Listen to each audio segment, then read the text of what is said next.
Eh bien, salut, salut. Aujourd'hui, on est dimanche 15 décembre. Et ben, me revoilà. Parce que tu sais que tu me fais travailler hein, fort. Avec la pleine lune, là. Waouh. Moi, j'ai pris, j'ai pris des bons gros coups de marteau, là. Mais c'est bien. C'est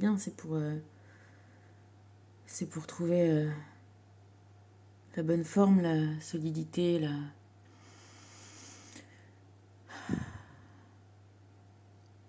la bonne évolution de mon âme. Alors c'est ça que je suis venue faire, je suis venue t'en parler. Parce que voilà, ça me fait du bien et c'est nécessaire. C'est ça que j'ai commencé à faire, alors je continue. Donc aujourd'hui on est Sunday, le jour du soleil, le jour de la grande lumière qui réchauffe.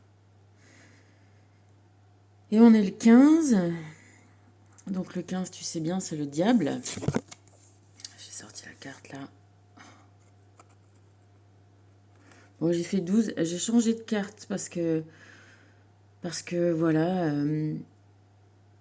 c'est dans la compréhension entre hier et aujourd'hui. Et puis mes cartes, t'as vu, elles étaient abîmées, brûlées. Et j'ai pris ce jeu de cartes là que ma fille m'a offert et qui est super. C'est sur les tatous et moi j'aime bien les tatouages. Et du coup, il est top et on change. Voilà. C'est bien de changer. C'est bien de transformer. Pas rester toujours sur les vieilles choses. C'est pour ça qu'on est là. Hein. C'est pour se transformer. C'est pas si facile que ça on a l'air. Mais ça fait du bien. Donc on est sur le 15, on est sur le diable. Alors, je sais pas trop comment je vais... voilà.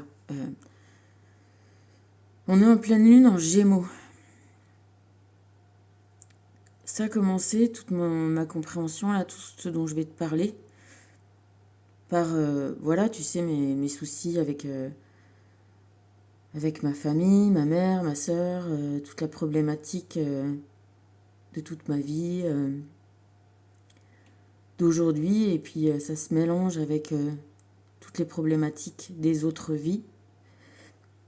Cette espèce de gros sac de nœuds dont on parlait. Pour reprendre exactement ce qui s'est passé, c'est que voilà, hier, donc j'étais, tu vois, je suis pas très bien, ça me chamboule cette histoire-là, de voir la vraie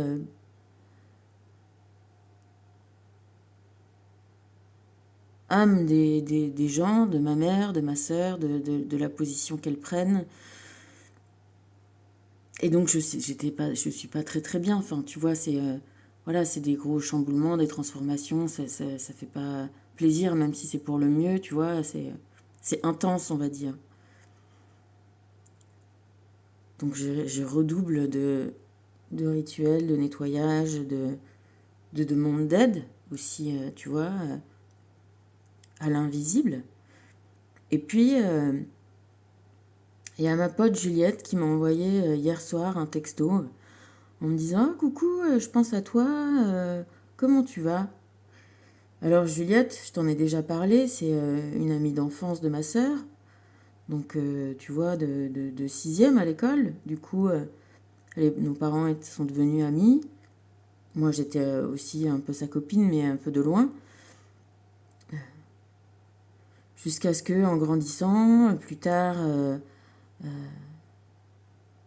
elle est sortie un peu avec mon frère. Ça, je ne le savais pas exactement, mais après, elle est sortie pendant longtemps avec le meilleur ami de mon frère. Mon frère était mort, hein.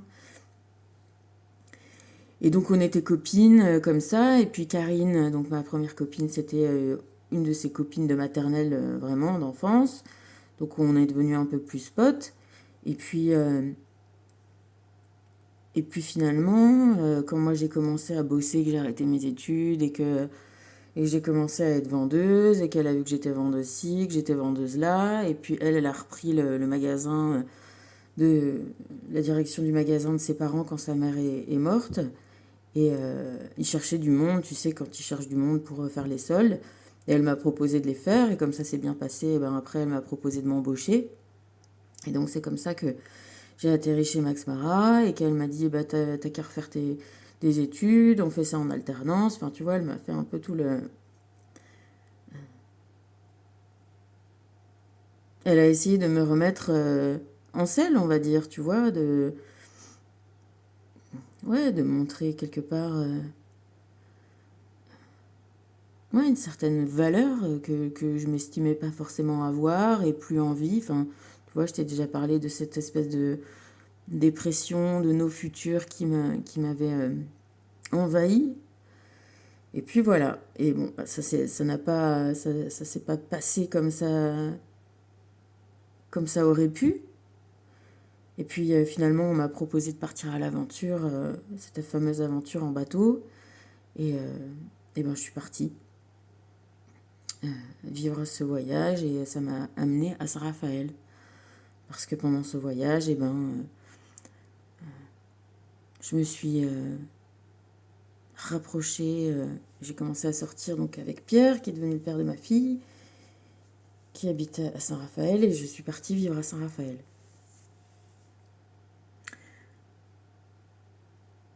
Tout ça pour te dire que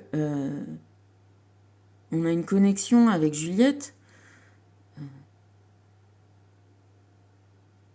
Je me sens pas spécialement sa copine, tu vois. On n'est pas parce qu'elle s'était autodéterminée que c'était la copine de ma frangine. Mais en fait, il se révèle qu'on s'entend super bien et que pendant que je bossais, bon, c'était un peu compliqué la position parce que son père, il me faisait peur, il m'a toujours fait peur, donc je le calculais pas et lui ne calculait pas non plus parce que de toute façon, il y avait une telle jalousie des autres nanas parce que j'étais la copine des patrons, tu vois, c'était vraiment terrifiant. Et donc je voulais pas moi avoir l'air de, tu vois, d'être rentrée par copinage, et ce qui n'était pas le cas du tout en plus. Enfin, tu vois, j'avais vraiment voilà, des bons résultats dans cette boîte, sinon je ne serais pas restée, tu vois. Mais bon, Juliette était ma pote, elle venait, elle se décompressait, elle n'était pas tellement à sa place non plus. Ben, depuis, elle est devenue pilote d'avion. Tu vois, là, au milieu des fringues, des gonzesses et des machins, je te dis, c'était pas vraiment son trip. Bref, toujours est-il qu'on s'est quand même vachement rapprochés, on se voyait pas mal. On allait boire des coups après le boulot ensemble, on s'est confié pas mal de trucs assez intimes. Et voilà, sauf qu'après, ben, je suis partie à Saint-Raphaël, et puis elle a repris son rôle de super pote de ma sœur, qui était le cas, tu vois. Et aussi pote de Karine et pote des autres. Et moi, j'étais, tu vois, c'est pas vraiment ma copine à moi déclarée, on va dire, les choses comme ça, tu vois. Et pourtant, on est très potes. Bref, quand elle a fait ses 50 ans, quand Karine a fait ses 50 ans, je suis allée, du coup, ça a donné envie à Juliette de faire une grosse teuf pour ses 50 ans. Elle a proposé, moi j'ai dit tout de suite que je venais, et puis après il s'est trouvé que j'étais pas forcément bien, etc. Et que j'avais pas envie de voir ma mère ni ma soeur déjà à l'époque. Là, c'était au mois de mai. Bref, je répondais plus du tout aux messages qui disaient comment ça se préparait et tout, parce que voilà, et en même temps, j'osais pas tellement lui dire que j'allais pas venir non plus. Et je savais pas trop ce qui allait se passer. Et j'ai eu pas mal de fois, tu vois, le visage de sa mère qui m'est apparu et qui m'est... Genre, tu vas pas laisser ma fille, quoi. Tu vois, c'est toi, tu vas y aller à son anniversaire, tu vas pas la... Vraiment, tu vas pas la laisser. Bon, d'accord, Fatou, je vais pas laisser ta fille. Et puis, il se trouve qu'en même temps, bah, moi, la mienne de fille, elle est pas. Bref, toujours est-il que je lui ai envoyé un petit bout de chanson pour essayer de, tu vois, de la faire répondre parce qu'elle était vraiment en dépression. Et elle m'a répondu, et là on s'est parlé, et du coup j'ai dit, écoute, dans 2 jours c'est l'anniversaire de Juliette, on se retrouve à Nancy, et ça a fait banco, et je suis partie comme ça à son anniversaire, et c'était super. J'ai pas calculé ma mère, j'ai essayé de pas calculer ma sœur, mais bon, elle s'incruste toujours un peu à me faire chier ce qu'elle a fait, mais ça, on s'en est bien sorti. Et puis, euh, et puis c'est à la sortie, tu vois, après cet anniversaire, qu'en rentrant chez moi, alors que Joséphine, donc ma fille, avait l'air vraiment super, machin, était enjouée, rigolote, rigolarde, boire des coups, super, super. Et en rentrant, je me suis dit, mais ma fille va pas bien du tout, quoi. Je pense à ça parce que j'en ai reparlé avec une autre pote qui, tu vois, qui a tiqué un peu quand je lui dis que c'était au retour de cet anniversaire qui s'était super bien passé, qui était magnifique. C'était quand il y avait eu, tu sais, ces aurores boréales, là, il y avait vraiment une ambiance assez incroyable. Et, euh, et je me dis comme ça, en y repensant, là, il y a 2 jours, et je te fais ça par rapport à la pleine lune, et je repense au masque, tu vois, au masque qu'on peut prendre dans la vie. Le masque de celui qui va bien, qui souffre pas, qui a besoin de rien, qui est très bien, qui a besoin, voilà, qui est parfaitement bien. Et on en parlait avec Joséphine parce que je lui disais qu'elle n'avait pas besoin de prendre ce masque-là, parce qu'on en parlait quand mes copines sont venues, que ce soit Karine ou Nat, elles sont arrivées avec leur mal-être complet. Et nous, on s'est vus en train de, voilà, d'essayer de, malgré nos propres problématiques à nous, tu vois, effectivement, toujours essayer d'aller dans le positif, tu sais, de voir le beau côté de la chose, d'émettre du bien, d'essayer de tourner les choses en rigolant et de pas prendre les choses dramatiques. Et du coup, ça a été pas évident parce que on avait tu vois, c'était déjà un processus pour nous de le faire et on commençait à y arriver, à aller vraiment mieux, tu vois. Et d'avoir à tirer encore la charrette des autres en plus de la nôtre, sous prétexte qu'elle venait nous aider. Enfin bref, c'était enfin, nous aider ou voilà, ou pas nous aider, mais bon, être là. Et du coup, plutôt que de se faire appesantir, eh ben, on essayait de leur montrer un peu le mode d'emploi, tu vois. Et du coup, on en parlait en disant bah, que c'était pas facile et que, tu vois, Joséphine me disait, et je me rendais bien compte qu'elle, tu vois, qu'elle essayait aussi d'avoir cette attitude-là vis-à-vis d'elle, alors qu'elle était elle-même dans ses problématiques, quoi. Voilà. Et que manifestement, voilà, ça a été compliqué à faire. Bon, on a réussi, je pense, sur la fin, mais ça nous a un peu épuisés.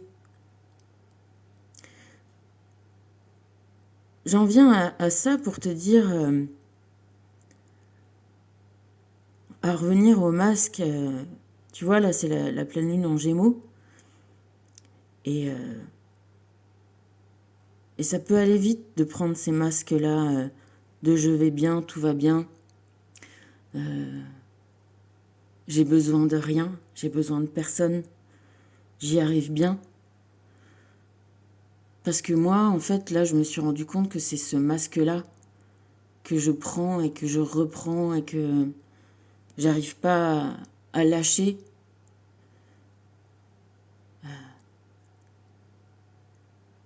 Tu vois, mon frère, il faisait ça souvent. Il était normal comme ça, et puis avec sa main, il passait sa main à plat comme ça de son front au bas de son visage, comme s'il effaçait ses émotions.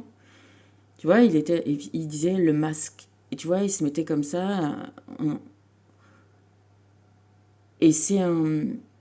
Et il le faisait vraiment très souvent.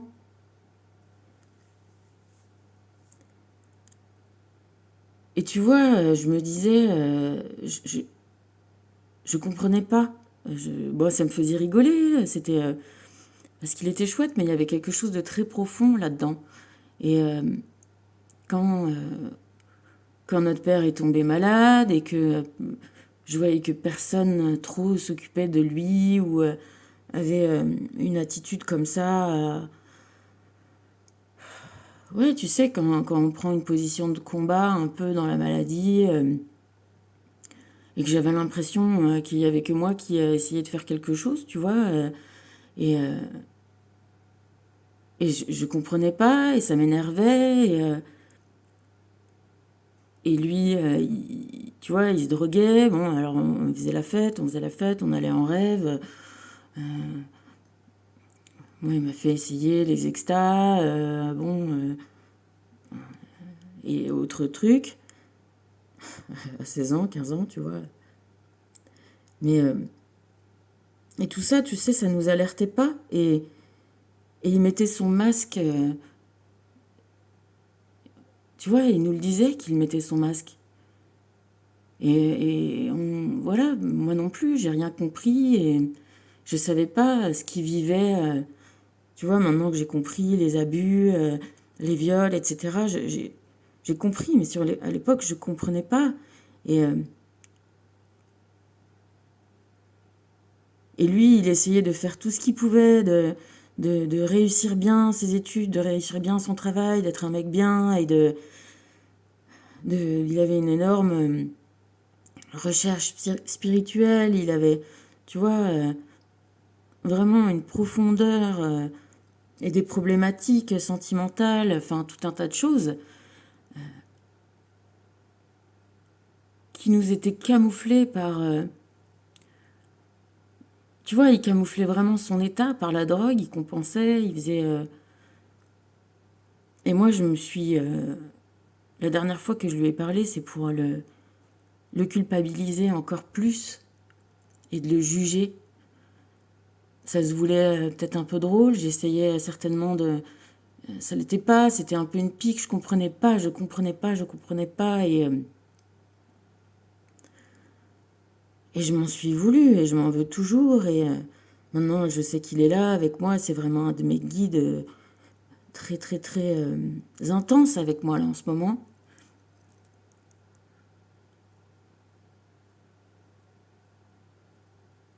Et je comprends, voilà, je comprenais pas. Et maintenant que je vis ce que je vis là, avec cette espèce de poids du silence, de pas faire de vagues, de pas révéler les choses parce que on est dans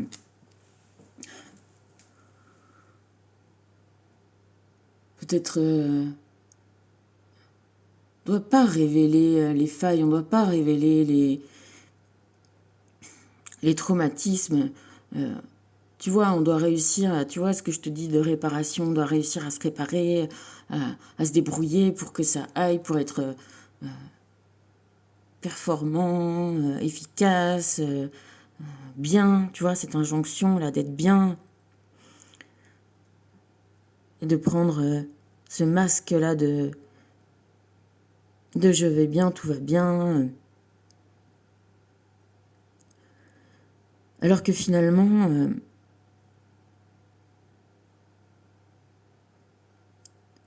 ce que ça cache, c'est des peurs énormes, immenses.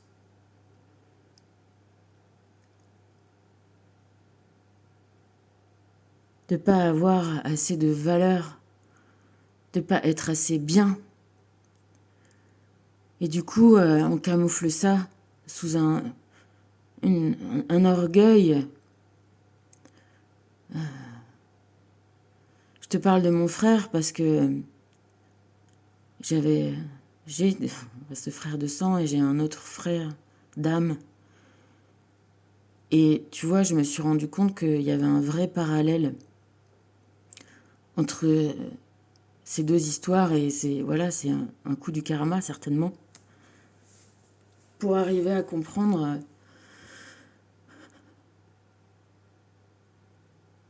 que que j'avais rien compris, que quand j'étais méchante avec mon frère de sang et que je l'ai renvoyé à une image qu'il était qu'un drogué, au lieu d'essayer de comprendre tout ce qu'il faisait pour nous aimer, pour compenser, pour nous maintenir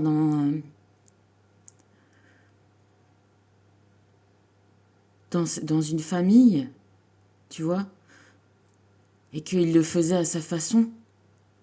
Sa façon, c'était de rien dire et de s'autodétruire pour garder une illusion de famille. Moi, je le faisais à ma manière en essayant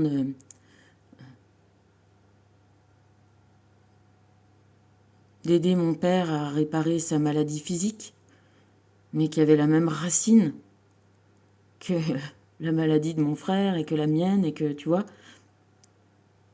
Donc on essayait de maintenir une famille, une apparence en tout cas, alors que, voilà, ce qu'il aurait fallu, c'était enlever les masques tous, parler, essayer de se comprendre, essayer de s'aimer.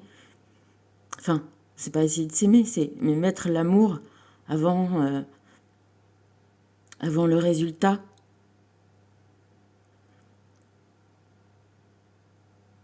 Et bon, ben, on n'a pas réussi, hein. Mais finalement, ce qui est important, c'est que la leçon, la compréhension, elle finisse par m'arriver, tu vois, 30 ans après.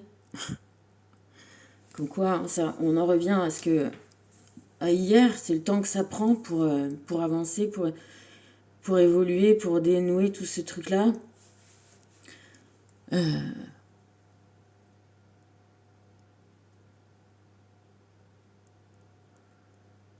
Tu vois, je te parle des vies antérieures.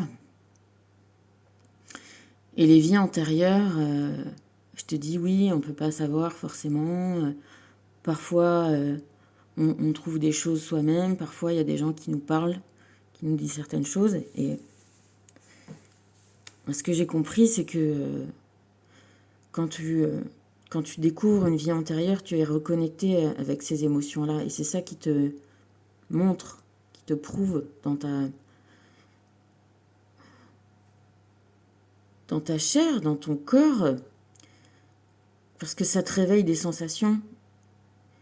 Et ça te montre que oui, c'est vrai ou non, si ça, tu vois, si ça te parle pas, si ça te...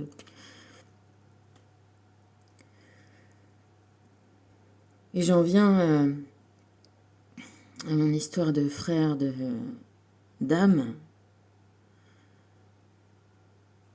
C'est que c'est une personne que j'ai dans mon entourage, et puis il y a une connexion, quelque chose de spécial qui se fait, mais il y a plein de barrières comme ça qui se mettent entre cette sensation et puis voilà, encore une fois, les codes sociaux, moraux, ce qui se fait pas.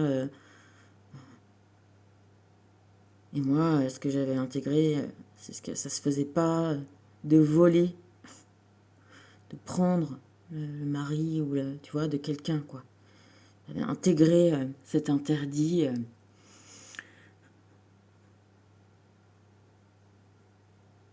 par rapport à, voilà, aussi à ces codes de ma famille, de ma mère surtout, hein, inculqués comme ça, où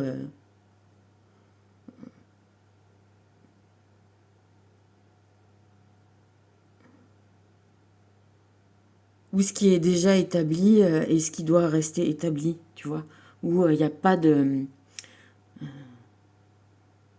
c'est fait, c'est déjà, tu vois, il y a un couple qui est là, donc y a pas d'autre histoire, y a rien d'autre à faire, il n'y a pas de... Tu vois, c'est chasse gardée, enfin, il n'y a pas... C'est même pas de chasse, mais je sais pas comment te dire, quoi. Voilà, ça se fait pas. Tu prends pas... tu voles pas le mec de quelqu'un d'autre. C'est du vol. Comme si on appartenait à quelqu'un. C'est pour ça que là, on est sur ça, sur le diable, sur les attachements, sur les masques. Même si c'est pas une famille, eh ben c'est pas grave, ça prend. Il y a pas d'amour, il y a pas de machin, mais c'est pas grave, t'es attaché. C'est ça le diable.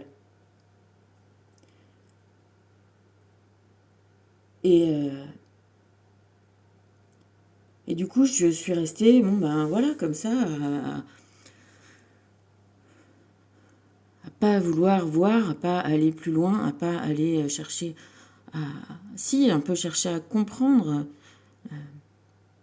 quel était ce sentiment comme ça que j'éprouvais. Un truc assez complètement différent, vraiment très très différent de tout ce que j'avais pu ressentir jusqu'à présent. Et donc caché derrière ce masque de pote, voilà.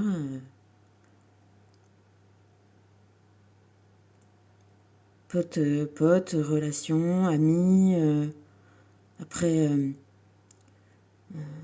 un peu des relations, des échanges professionnels, tu vois, voilà.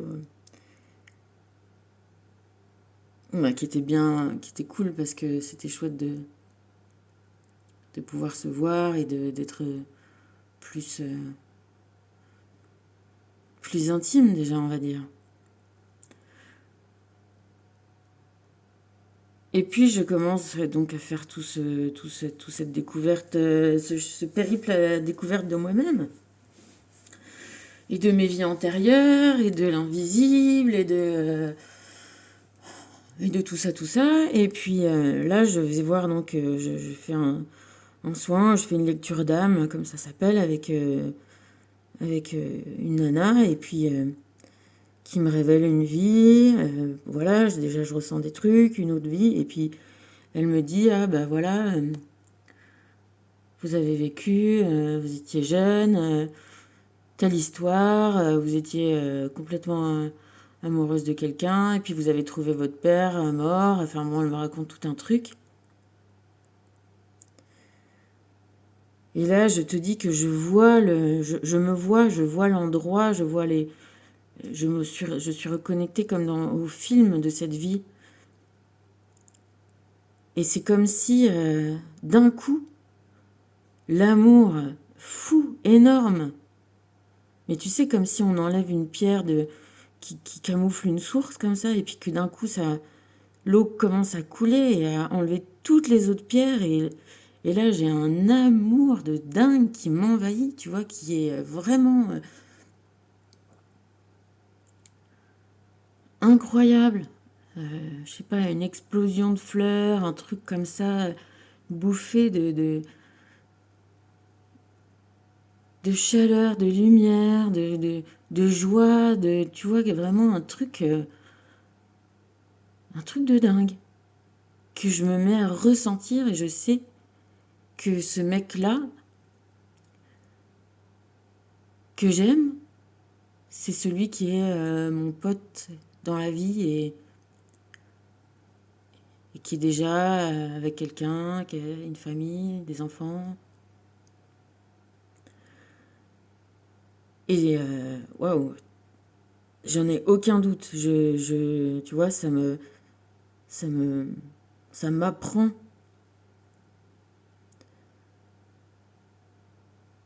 Tu vois, ça lève vraiment un voile et voilà, c'est des certitudes complètes. Je, ça m'autorise voilà, à voir que effectivement tout ce ressenti là, de se retrouver comme ça côte à côte et de se sentir comme dans une bulle, comme dans un, tu sais, comme les deux moitiés de quelque chose qui s'emboîte, tu vois.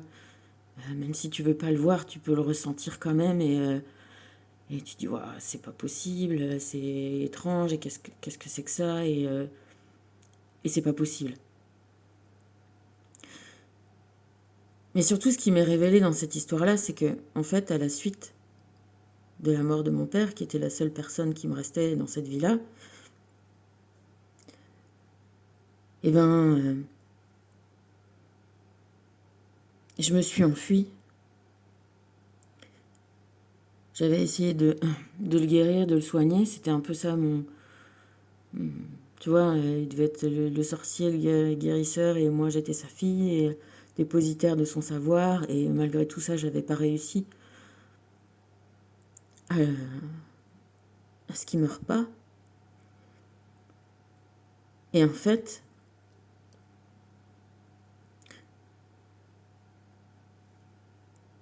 J'ai pété les plombs, je suis devenue tellement triste et tellement en colère contre moi et tellement en désespoir de moi-même d'être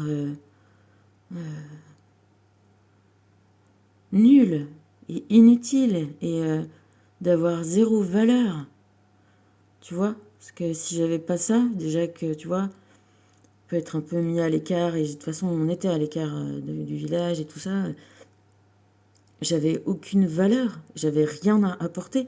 Et même si j'étais amoureuse de cet homme et que lui il était aussi de moi, euh,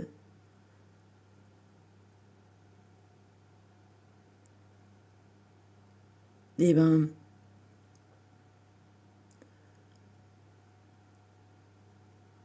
tu vois, je n'avais plus rien à lui apporter. Je je sais pas comment te dire. J'avais une telle dévalorisation de moi-même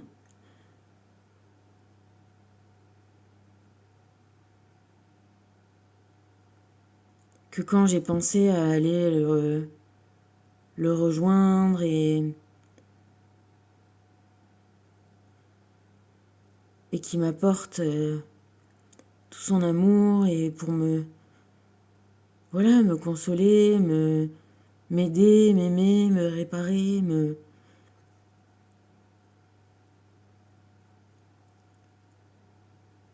je me suis sentie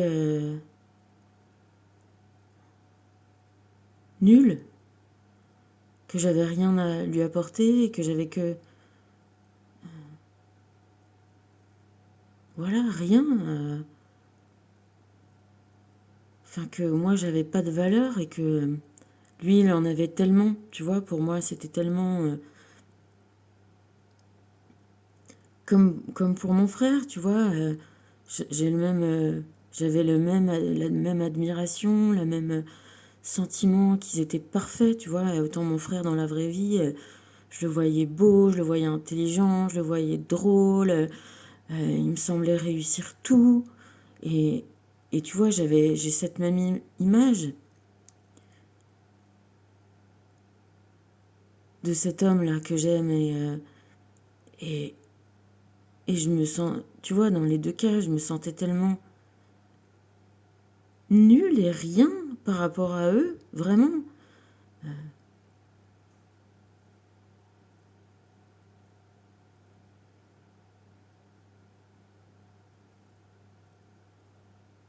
Que, tu vois, que quand je me suis dit que voilà, que j'allais les voir, le voir et tu vois, et courir, tu sais, quand quelque chose qui va vraiment pas, eh ben, tu vas vers les gens que t'aimes et qui t'aiment pour récupérer de l'amour, parce que voilà, t'en as besoin et que eux, ils t'aiment, alors ils vont bien sûr te le donner. Tu vois, enfin, y a pas besoin d'avoir de la valeur ou pas de valeur, ou ça se compte pas comme ça, l'amour, tu vois. Et, et moi, j'ai pas réussi à, ni quand ça allait pas trop, j'ai pas réussi à aller voir mon frère pour lui dire, écoute Nico, pourquoi, tu vois, qu'est-ce qu'il y a, raconte-moi, pourquoi t'es comme ça, alors que parce que ma sœur manigançait pour... C'était elle, son grand frère, et c'était elle. Tu vois, elle avait la même espèce de rapport qu'elle me essaye de me faire avec sa copine Juliette. C'est sa copine. Et bien, notre frère, c'était son frère. Et c'était elle qui était sa confidente et sa sœur préférée. C'était pas moi. Et du coup, bah, j'étais restée sur ça, alors que...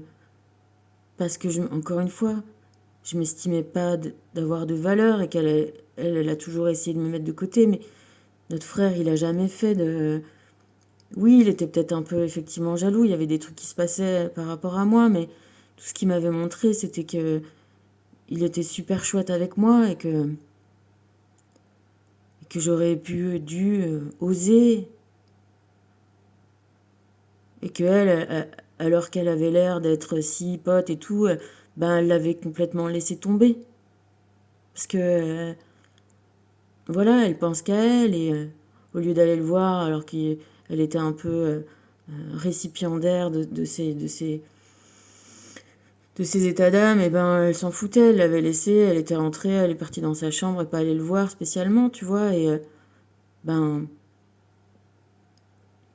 moi je m'en sentais pas digne, parce que elle avait toujours fait tout pour me mettre à l'écart depuis toute petite, et à toujours avoir envie de me prendre les choses, même, tu vois, quand il nous offrait des CD, notre père il nous avait offert une chaîne hi-fi à toutes les deux, bah, c'était elle qui l'avait. Notre frangin il nous avait offert des CD pour les mettre dedans, bah, c'était elle qui les prenait. Enfin, tu vois. Et, euh, et du coup, moi, voilà, il y avait comme une espèce de mur un peu invisible, parce que je, je, je restais sur ces injonctions, et puis que moi, je m'étais drapée dans un orgueil de dire, eh ben moi, du coup, bah je sais pas, si vous mettez à l'écart, eh ben moi non plus, j'ai pas besoin de vous, tu vois. Je- alors que, euh,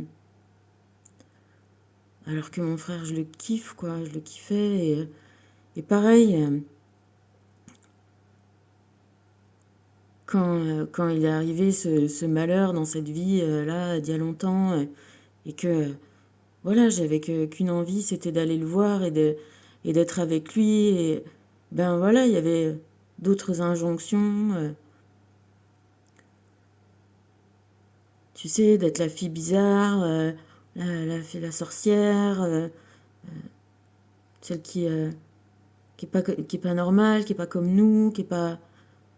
Et du coup, je me disais, ben voilà, moi, tu vois, je suis déjà bizarre, et maintenant toute seule, et maintenant faible, et maintenant coupable d'avoir pas, même pas pu sauver non plus mon père, tu sais, d'être inutile, de rien avoir à apporter. Et que je pouvais être qu'un poids pour lui. Et même ça, tu vois, quand j'étais amenée à lui dire dans cette vie d'ici, de maintenant,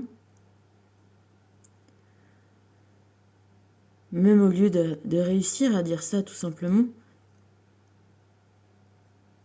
j'ai encore caché cette peur de pas être assez bien pour lui de l'époque en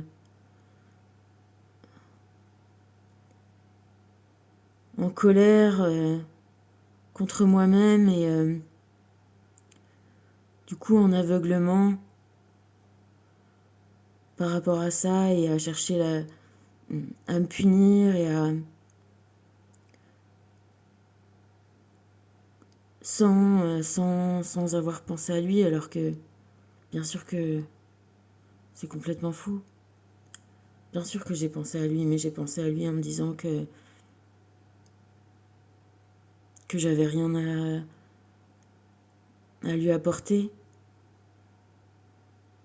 parce que je m'estimais pas être quelqu'un de bien, en tout cas d'assez bien pour lui. Et du coup, au lieu au lieu juste d'accepter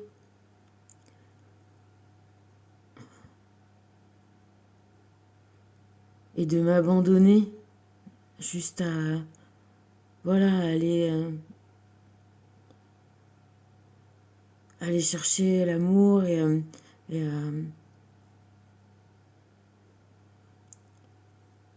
oui, et aussi, tu vois, accepter que, que t'aies besoin, tu vois, que j'avais besoin d'être réparée, j'avais besoin d'être aimée, j'avais besoin d'être aidée, j'avais besoin d'être soutenue.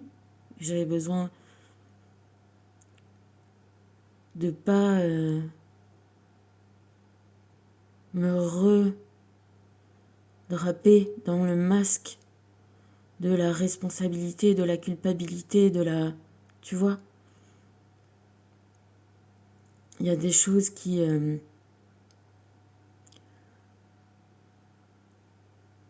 t'arrivent et qui t'affectent et qui se cassent et qui sont réparables. C'est pas irréparable, c'est réparable. Mais c'est peut-être quelqu'un d'autre qui va te réparer. Et c'est ça, l'amour. C'est des échanges, des connexions. Et je vais faire le tour avec ce que je t'ai dit de ma pote Juliette. Même si elle n'est pas censée être ma pote. Parce que même, tu vois, Karine, quand elle est venue la dernière fois, je dis, bah, en rentrant de Nancy, on s'est arrêté chez Juliette. Ah bon, t'as dormi chez Juliette, tu vois? Comme si j'avais... Tu vois, comme c'est pas ma pote déclarée, moi, j'ai pas le droit d'aller chez Juliette, quoi. Enfin, tu vois? Juliette a pas... Tu vois, si elle m'invite, c'est juste parce que... Mais si, non, oui, on a une vraie connexion et on est... Et je te dis ça parce que, voilà, j'étais pas bien. Et elle m'a envoyé un message en me disant, tiens, je pense à toi.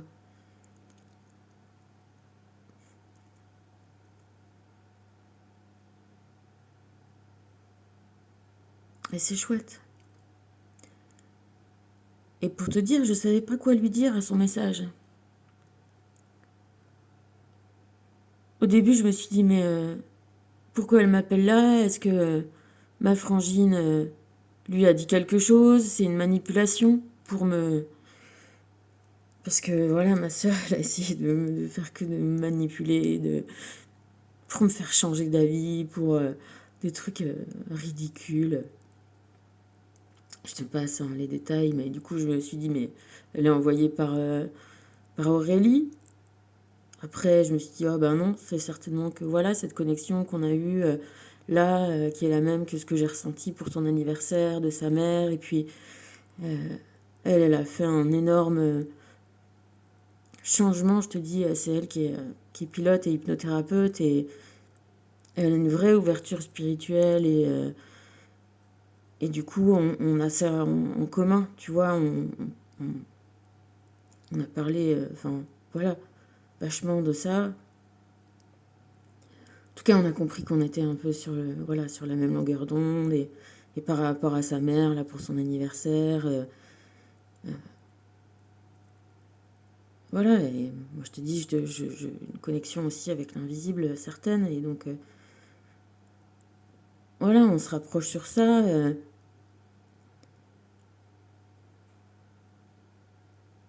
Et du coup, après, je me suis dit, mais qu'est-ce que je vais lui dire? Merde, plus de batterie. Qu'est-ce que je vais lui dire? Est-ce que je vais mettre le masque de ouais, ouais, ça va ou non, ça va pas et avec tout ce que ça pouvait aller derrière, de dire ben non, ça va pas, tu vois, et tout balancer et que j'avais pas, tu vois, pas encore spécialement envie, alors que bon, il va falloir que je m'y fasse. Ou je sais pas, tu vois, j'en sais rien, mais c'est pas facile, tu vois. Et du coup, j'ai rien répondu et il y a tout ça qui m'est venu, toutes ces histoires de masques, en plus de mon frère, de la lune, des Gémeaux. Bon, tu sais quoi, ce que je vais faire, c'est que je vais faire une pause. Je vais aller charger mon téléphone parce que de toute façon, sinon, ça va couper. Et puis, bah, du coup, voilà, je te fais ça en deux parties. C'était une grosse introduction, hein. Allez, je te fais des bisous. À tout de suite.